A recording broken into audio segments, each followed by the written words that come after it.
রক্তবর্ধক এবং পুষ্টিগুণ সমৃদ্ধ একটি শাক লাল শাক।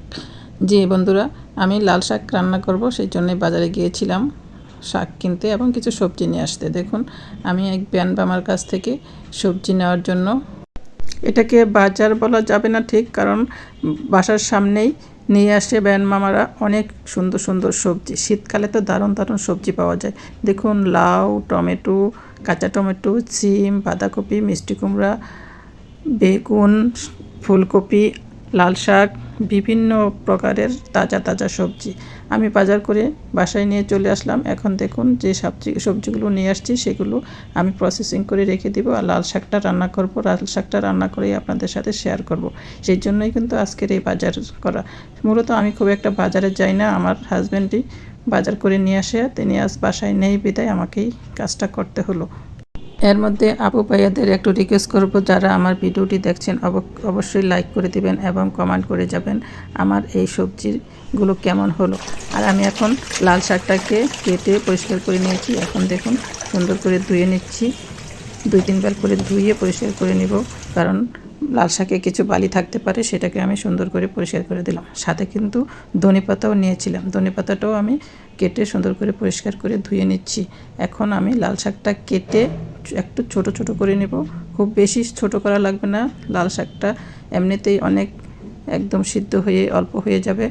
আর দেখুন, সুন্দর করে কেটে নিচ্ছি, তাতে লাল শাকটা খুব সুন্দর জুড়জুড়ে হবে। ফেসবুক প্ল্যাটফর্মে একে অন্যকে সহযোগিতা না করলে কেউ এগিয়ে যেতে পারবে না। তাই সবাইকে অনুরোধ করব, আমার ভিডিও দেখে আপনি আমাকে সহযোগিতা করলে আমিও আপনাকে সহযোগিতা করতে পারবো। আর একটি কমেন্ট করে গেলে কিন্তু আপনার পেজে আমি খুব সহজেই যেতে পারবো। এখন আমি একটি কড়াইতে বসিয়ে দিলাম লাল শাকটা, সেখানে দিয়ে দিলাম কাঁচামরিচ ফালি করা, রসুন আর পেঁয়াজ আর সামান্য লবণ। এটা দিয়েই খুব সুন্দর করে আমি লাল শাকটাকে সিদ্ধ করে নেব। লাল শাক রান্না করা কিন্তু খুবই সহজ এবং খুব টেস্টি হয় এবং স্বাস্থ্যকর খুব। এই জন্য লাল শাকটাকে আমি সবসময় পছন্দ করি এবং আমার ঘরের সদস্যদের লাল শাক খাওয়ানোর জন্য চেষ্টা করি। তো আমি এখন দেখুন, লাল শাকটা অনেকটাই হয়ে আসছে।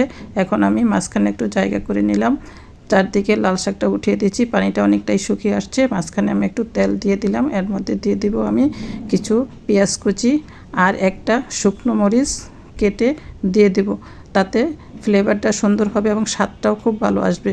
আর ছুটির দিনে যদি শাক সাথে মাছ বা অন্যান্য খাবারও থাকে, তারপরও শাকটা আমি বেশি পছন্দ করি, কারণ শাকটা স্বাস্থ্যসম্মত।